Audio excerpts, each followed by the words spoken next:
नमस्ते, शुभ प्रभात, वंदे मातरम, सत श्री अकाल। विजय डेस्टिनेशन में आपका बहुत बहुत स्वागत है। आशा है कि आप सपरिवार कुशल पूर्वक होंगे। आज जो चर्चा का विषय रहेगा, ये जो आर्यन खान की जो गिरफ्तारी और उसका ना छूटना एक बहुत छोटा बिंदु है, बल्कि इसके पीछे जो ताकतें काम कर रही हैं या जो ताकतें अभी तक भारत देश को, हमारे भारत को बर्बाद करने में लगी हुई हैं। तो ये शुरुआत से हम चलते हैं। जब ये माफियाओं का उदय भारत में हो रहा था, तो सबसे पहले 3 या 4 बड़े बड़े गैंगस्टर थे। ये वरदाराजन मुदलियार, करीम लाला, हाजी मस्तान,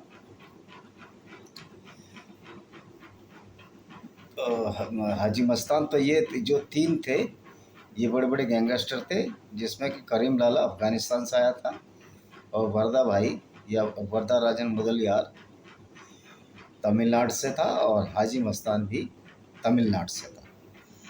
तो इन्होंने शुरू में चांदी की तस्करी, सोने की तस्करी, इसके ऐसी चीज़ें की। उसके बाद जो ये मादक पदार्थों के धंधे में आ गए। इनका कार्य अवैध शराब की बिक्री करना, ड्रग ट्रैफिकिंग करना, और इस तरह ये धंधा शुरू हो गया। बाद में वरदाराजन मुदलियार अपने चेन्नई वापस चला गया, लेकिन करीम लाला का गिरोह और हाजी मस्तान का गिरोह ये सब कार्य करता रहा। और इसमें बहुत सारे जो हमारे मुंबई पुलिस के अधिकारी भी उसकी सहायता करते रहे, उसकी पेरोल पे हुई। उसके बाद जब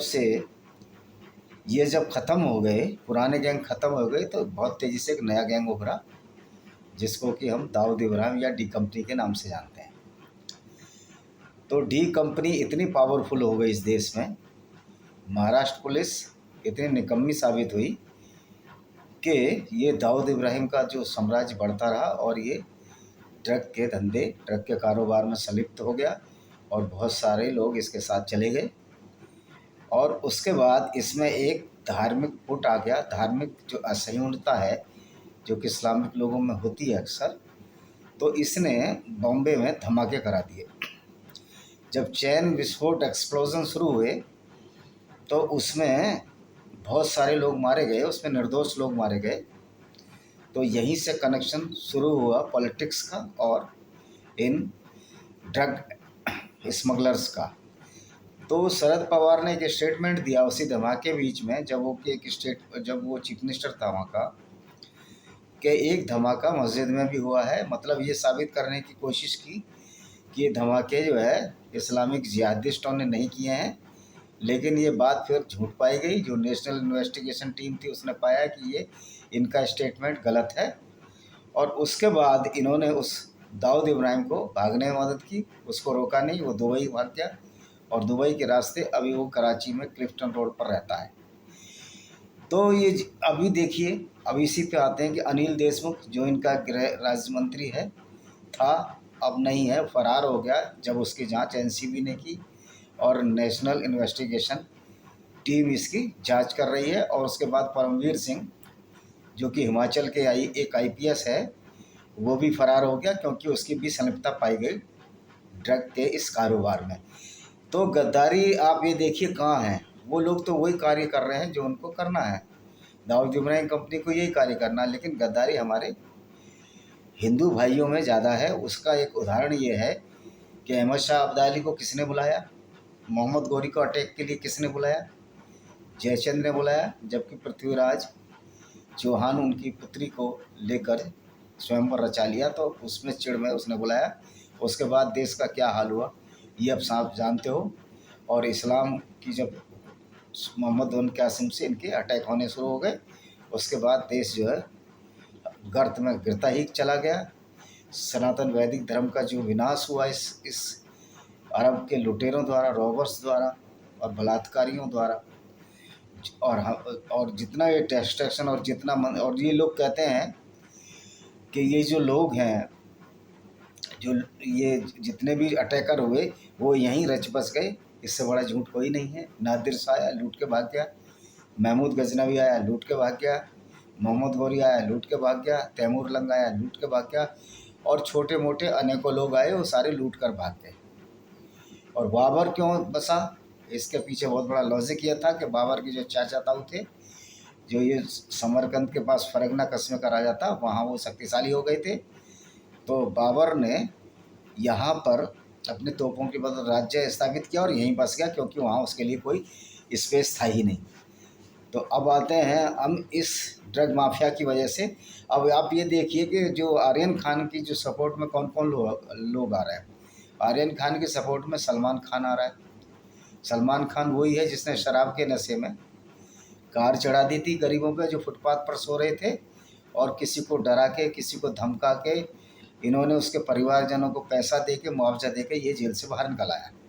और ये वही सलमान खान है जिसको कि IFS जो इंडियन फॉरेस्ट सर्विस के अफसर ने डांटा था जोधपुर में, जब ये स्टेटमेंट देने गया था। और ये कुर्सी पर जो बैठ रहा था उसकी बॉडी लैंग्वेज ऐसी थी कि कुर्सी पर टेढ़ा मेढ़ा बैठा, तो उसने बोला कि ये कोई फिल्म नहीं है, आप ज़रा ढंग से बैठिए और स्टेटमेंट दीजिए। ये किस में गए थे, इन्होंने एक चिंकारा का शिकार किया था जोधपुर डिस्ट्रिक्ट में। जोधपुर से जो पाली को रोड जाता है उस डिस्ट्रिक्ट में, और आपको मालूम है उधर जो बिश्नोई आबादी है वो हिरणों को बहुत ज़्यादा प्यार करती है और मारने नहीं देती। अभी इस केस में ये बरी नहीं हुए हैं, ये जमानत पर चले हुए हैं और ईश्वर इनको ज़रूर सजा देगा। तो ये उनकी पैरवी करने गए।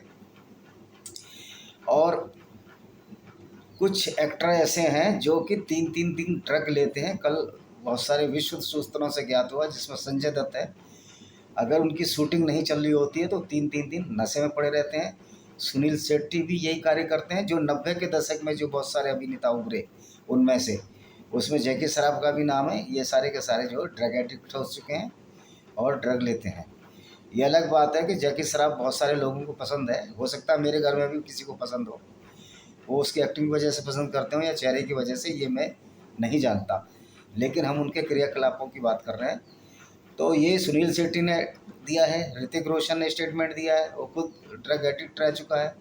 सुजैन खान जो उसकी घरवाली है, जो अब उसको छोड़ चुकी है या वो उसने छोड़ दिया है, उसने भी स्टेटमेंट दिया है, वो भी ड्रग एडिक्ट रही है। और उसमें और इसने फरदीन खान जो है सुजैन खान का ताऊ का लड़का, वो भी ड्रग एडिक्ट में जेल जा चुका है, जो कि फिरोज़ खान का लड़का है। तो ये जो गैंग है, इस आप ये देखिए, ये एक सर्वे हुआ है अभी हाल के दिनों द्वारा सर्वे किया गया गुपचुप कि जो फिल्म इंडस्ट्री में है, फिल्म इंडस्ट्री से इनकी कमाई मात्र 12% है। 88% पैसा ये जो फिल्म स्टार हैं ये ड्रग एडिक्ट्स के कमाते हैं, ड्रग से कमाते हैं, ड्रग में मुलविस हैं। और ये जो अर्जुन रामपाल है, इसका एक बियर बार है यहाँ किसी 5 स्टार होटल में दिल्ली में, और सुना तो यहाँ तक गया है कि उसमें भी ड्रग सप्लाई होती है, तो वहाँ भी देख लेना चाहिए।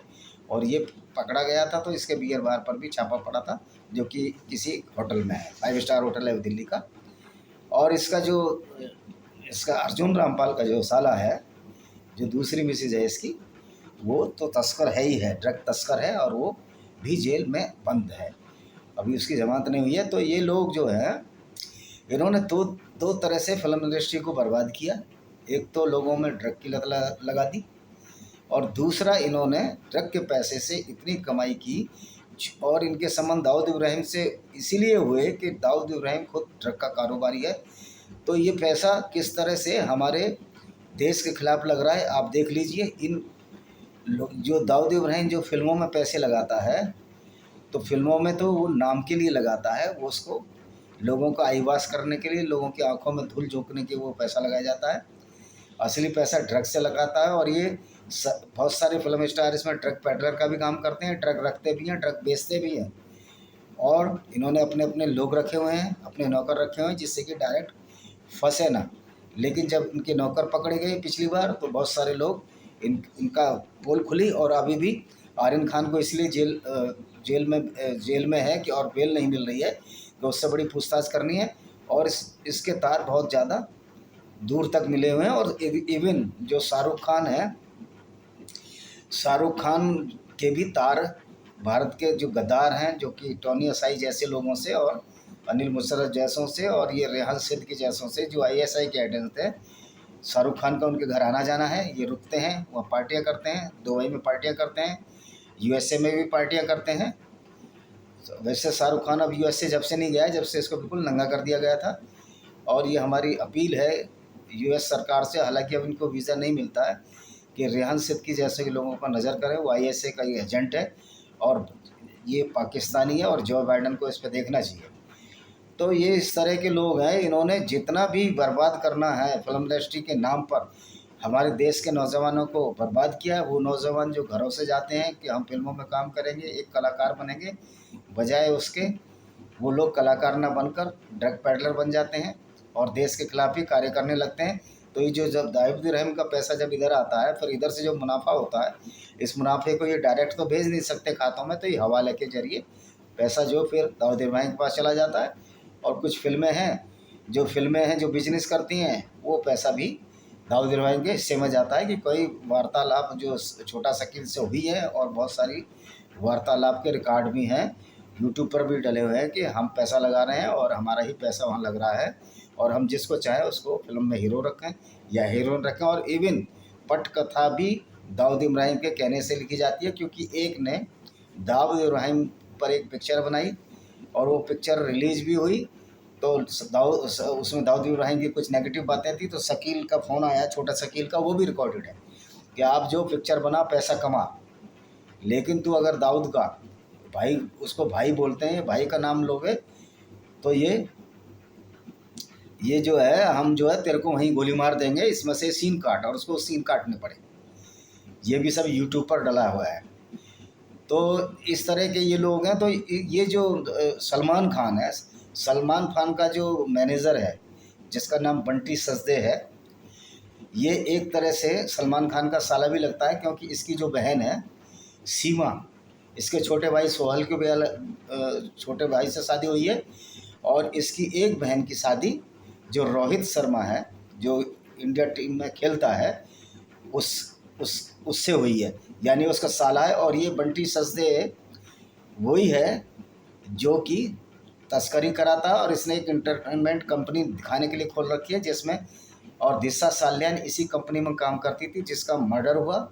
और जब दिशा साल्यान को इनकी सारी कारगुजारियाँ मालूम थी, तो दिशा साल्यान को मार दिया गया सुशांत सिंह राजपूत केस का, जिससे खुलासा ना हो जाए। तो ये जितने भी लोग हैं ये सारे आईएसए के एजेंट हैं।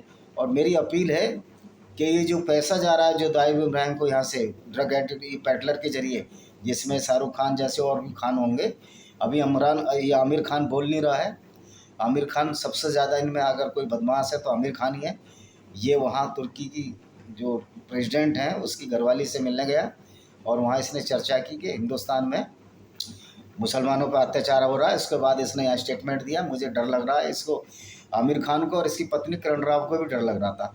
तो मेरा ये कहना है कि आमिर खान और किरण राव को कि आपके जो 56 या 57 देश हैं जिसका दावा भरते हो, आप वहाँ चले जाएँ, वहाँ डर नहीं लगेगा, आप वहाँ चले जाएँ। यहाँ क्यों रह रहे हैं जब यहाँ का खाना अच्छा नहीं है, यहाँ का पानी अच्छा नहीं है, और यहाँ फिल्मों में काम करके पैसा क्यों ले रहे हैं।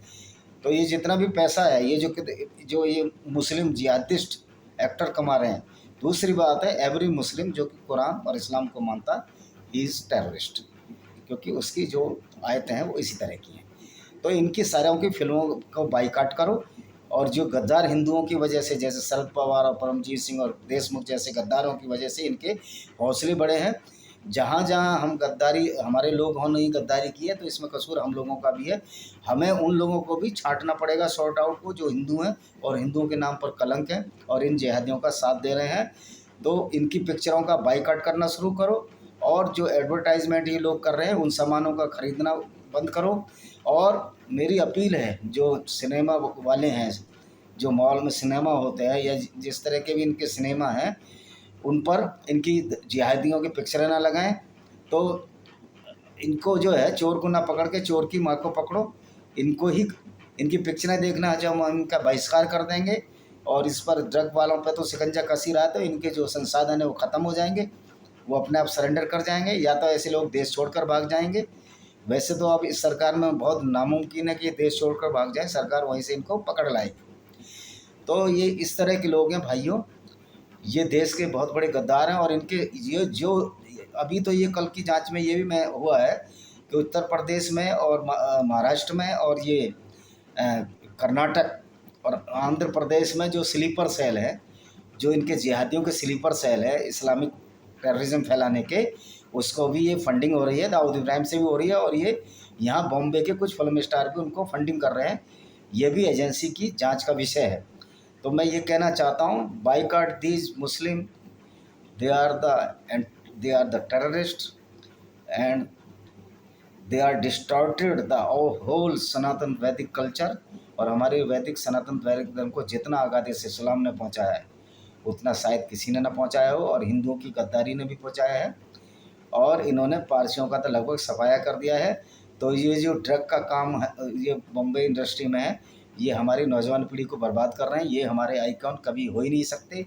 3-3 दिन लेकर जो एक फिल्म इस लड़की है, आर्टिस्ट है, जूनियर आर्टिस्ट है, उसने बताया है, उसने नाम नहीं बताया, कि ये 3-3 दिन तक पड़े रहते हैं। सुनील शेट्टी, अर्जुन रामपाल, संजय दत्त, जैकी श्रॉफ, 3-3 दिन तक जब इनकी शूटिंग नहीं होती है तो 3-3 दिन तक ये पड़े रहते हैं। इनको होश नहीं आता। देखने में कि ये इतने मासूम लगते हैं, लेकिन ये बड़े ही स्ट्रांग है। ये उस लड़की के बयान है, हमारे बयान नहीं है।